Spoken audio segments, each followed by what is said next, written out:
Hello and welcome to market check at Deven Choksey. भारतीय बाजार किस तरह से ट्रेंड कर रहे हैं और ऑफ कोर्स आरबीआई की मॉनेटरी पॉलिसी कमेटी की 3 दिवसीय बैठक भी जारी है।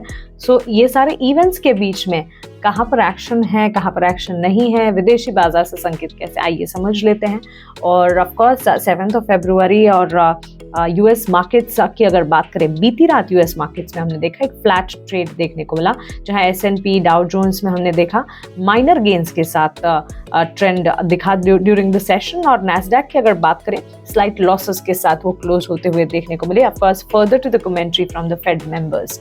सो ठीक, आरबीआई मॉनेटरी पॉलिसी कमेटी में अगर देखें, वहां पर भी मॉनेटरी पॉलिसी कमेटी और साथ ही गवर्नर के क्रेडिट पॉलिसी अनाउंसमेंट के बाद जो स्टेटमेंट आएंगे उसका इंतजार है। वैसे ही फेड के कमेंट्स का भी, फेड मेंबर्स की तरफ से भी जो है उनका भी कमेंट्री का इंतजार है। इसी के चलते एक इम्पैक्ट है जो कि विदेशी बाजार में यूएस मार्केट्स में नजर आ रहे हैं। बॉन्ड मार्केट फ्रंट अगर देखेंगे, यूएस 10 ईयर बॉन्ड डील जो है ओवरनाइट डिक्रीज हुई मोर देन 1%, बट अभी भी कंटिन्यूड है ट्रेडिंग अराउंड 4%। डॉलर इंडेक्स की अगर बात करें 104 के लेवल्स पर ये ट्रेड करता हुआ दिख रहा है। एशियाई बाजार आज सुबह कह सकते गेन्स के साथ खुले, of course driven by Chinese stocks. Chinese markets में काफी अच्छा एक्शन है और इसी के चलते इवेंचुअल इम्पैक्ट अगर आप देखेंगे अक्रॉस एशियाई बाजार में देखने को मिला। शंघाई मार्केट में भी ट्रेडिंग मजबूती के साथ, कॉस्पी में हमने देखा गेन्स दिखे। निक्कई के मार्केट जो है वहां पर भी हमने देखा, इनफैक्ट निक्कई के मार्केट्स जो है बाकी एशियाई बाजारों से थोड़ा विपरीत ट्रेड कर रहे थे। कमोडिटी मार्केट में ब्रेंट क्रूड जो है वो ट्रेड कर रहा है $78 बैरल, और उसके अलावा अगर आप देखिए गोल्ड प्राइसेस में भी मोमेंटम अब भी बरकरार देखने को मिला है। आ जाइए डोमेस्टिक मार्केट्स, इंडियन मार्केट्स पर गिफ्ट निफ्टी इंडिकेट कर रहा था positive start on account of positive opening. 70 अंकों की बढ़त के साथ आज सुबह ट्रेड कर रहा था।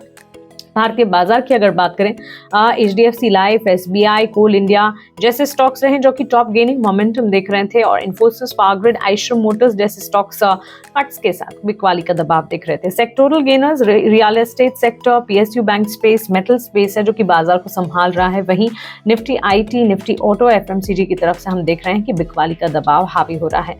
टॉप गेनर्स की अगर बात करें इन निफ्टी 500 यूनिवर्स, तो वहां ईआईए, ट्रेडानी ग्रीन, विजया डायग्नोस्टिक जैसे चुनिंदा शेयर्स हैं जहां पर अच्छे खासे गेन्स और अच्छे खासे मोमेंटम देखने को मिल रहे हैं, तो इस पर नजर जरूर रखें।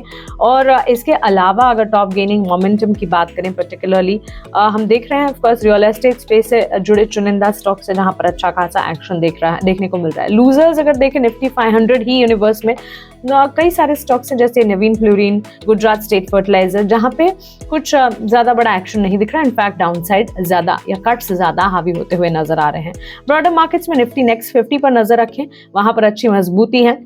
निफ्टी 100 की अगर बात करें, वहां हम देख रहे हैं अच्छे गेन्स के साथ ट्रेड देखने को मिल रहा है। तो क्लियरली ब्रॉडर मार्केट्स हैं जहां पर अच्छा खासा एक्शन दिख रहा है। निफ्टी 500 इंडेक्स से जुड़ी कुछ स्टॉक्स हैं जहां पर मजबूती है। ये सारे स्टॉक्स में चेरी पिकिंग जरूर की जा सकती है। मार्केट जो है वो फोकस रखेगा आरबीआई की मीटिंग जो कि मच अवेटेड है, क्रेडिट पॉलिसी अनाउंसमेंट है कल के लिए, और उस पर खासतौर से नजर रहेगी। और of course substantial expectations rate cut के फ्रंट पर कुछ नहीं है, क्योंकि RBI is expected to maintain status quo. लेकिन जैसे कि मैंने बताया कि आरबीआई गवर्नर की तरफ से जो कमेंट्री आती हुई दिखेगी उस पर, और मॉनेटरी पॉलिसी साइकिल पर जो कमेंट्स स्टेटमेंट्स निकल कर आएंगे उस पर ज्यादा नजर रहेगी, ज्यादा फोकस रहेगा। स्टॉक स्पेसिफिक एक्शन, नवीन फ्लोरिन जैसे कि हमने देखा, अभी मैं बता रही थी स्टॉक में एक्शन नहीं है, और उसके पीछे की वजह भी है।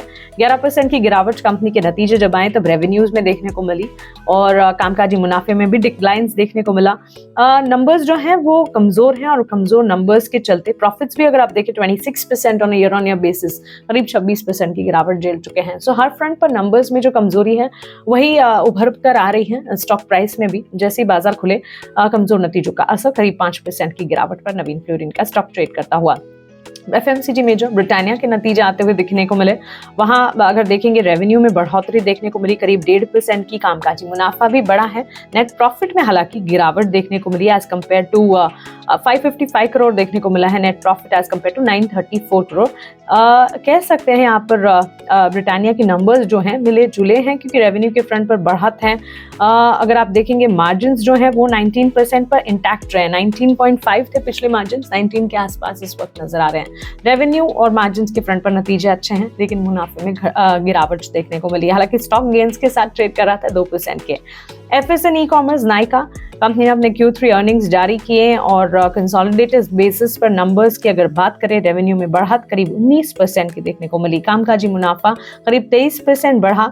मुनाफे के फ्रंट पर हमने देखा 17% का इजाफा और मार्जिन इंप्रूवमेंट भी अगर आप देखेंगे अच्छी खासी देखने को मिली है। पर्टिकुलरली अगर आप नाइका की बात करें 16 बेसिस पॉइंट्स फ्रॉम और मार्जिन जो है 5.5 पर इंटैक्ट रहे देखने को मिले हैं।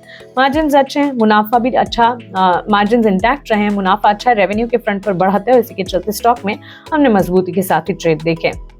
सो ये तो हुई नाइका की बात। इसके अलावा मूडीज इन्वेस्टर सर्विसेज ने यूपीएल को डाउनग्रेड किया। यूपीएल सीनियर अनसिक्योर्ड रेटिंग जो है BA1 पर कर दिया है फ्रॉम BAA3। और इसके पीछे की वजह है due to deterioration in the fundamentals of the agrochemical industry. Moody's की तरफ से जो डाउनग्रेड आया है उसके चलते 0.5% का कट यूपीएल के स्टॉक प्राइस में देखने को मिला।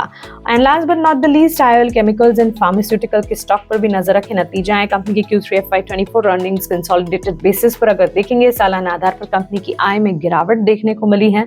कामकाजी मुनाफा हालांकि बढ़ा है। मार्जिन जो है वो 8% के ही आसपास रहे हैं, 8.25% थे पिछली दफा, जो कि बढ़कर 8.5%, हल्की सी इंप्रूवमेंट है। नेट प्रॉफिट में गिरावट देखने को मिली है। रेवेन्यूज के फ्रंट पर डिक्लाइन है, हल्की सी बढ़त कामकाजी मुनाफे अच्छी, इनफैक्ट कामकाजी मुनाफा ही बढ़ा है करीब 4%। मार्जिन इंटैक्ट रहे हैं और प्रॉफिट्स में डिक्लाइन देखने को मिले हैं।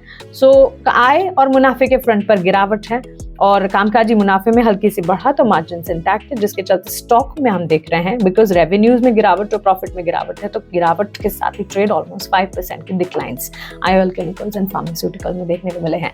ये है पूरा का पूरा क्रक्स मार्केट का। चुनिंदा स्टॉक्स जहां पर अच्छे नतीजे हैं वहां पर अच्छे खासे गेन्स हम देख रहे हैं, जैसे कि ब्रिटानिया के स्टॉक प्राइस में और साथ ही नाइका के स्टॉक प्राइस में मजबूती देखने को मिली है। जहां पर कमजोर नतीजे हैं IOL केमिकल्स, नवीन फ्लोरिन जैसे स्टॉक्स हैं जो कि गिरावट झेल रहे हैं। ओवरऑल मार्केट की चाल को अगर देखेंगे, एक इवेंट है, इंपॉर्टेंट इवेंट RBI की क्रेडिट पॉलिसी और उससे ठीक पहले इनफैक्ट मॉनेटरी पॉलिसी कमेटी की 3 दिवसीय बैठक के बीच में हम हैं और ये बैठक चल रही है और कल पॉलिसी अनाउंसमेंट होगी और अनाउंसमेंट में इंटरेस्ट रेट से ज्यादा कमेंट्री क्या निकल कर आएगी उस पर खास तौर से नजर रहेगी। उससे ठीक पहले हम देख रहे हैं कि बाजार जिस तरह से चलना चाहिए उसी तरह से एक आप कह सकते हैं टुवर्ड्स द पॉजिटिव साइड ही चाल चल रहा है। इंडिसेस में आपको मौके मिलेंगे। ऑफकोर्स अगर देखेंगे यूएस के मार्केट सपोर्ट नहीं कर रहे हैं, एशियाई बाजार से सपोर्ट था, लेकिन भारतीय बाजार कुछ चुनिंदा स्पेसेस में, रियल्टी देख लीजिए, PSU बैंक देख लीजिए, मेटल स्पेसेस देख लीजिए, निफ्टी नेक्स्ट 50 की अगर बात करें वहां मजबूती है। ये सारे ब्रॉडर मार्केट्स हैं जहां पर अच्छे एक्शन देखने को मिल रहे हैं। तो लार्ज कैप के बदले ब्रॉडर मार्केट्स की तरफ आपको अपॉर्चुनिटीज मार्केट अब भी दे रहा है और इवेंट से पहले जिस तरह से ट्रेड करना चाहिए उसी तरह से, नॉट वॉलेटाइल लेकिन एक रेंज में ट्रेड करता हुआ दिख रहा है। शुक्रिया।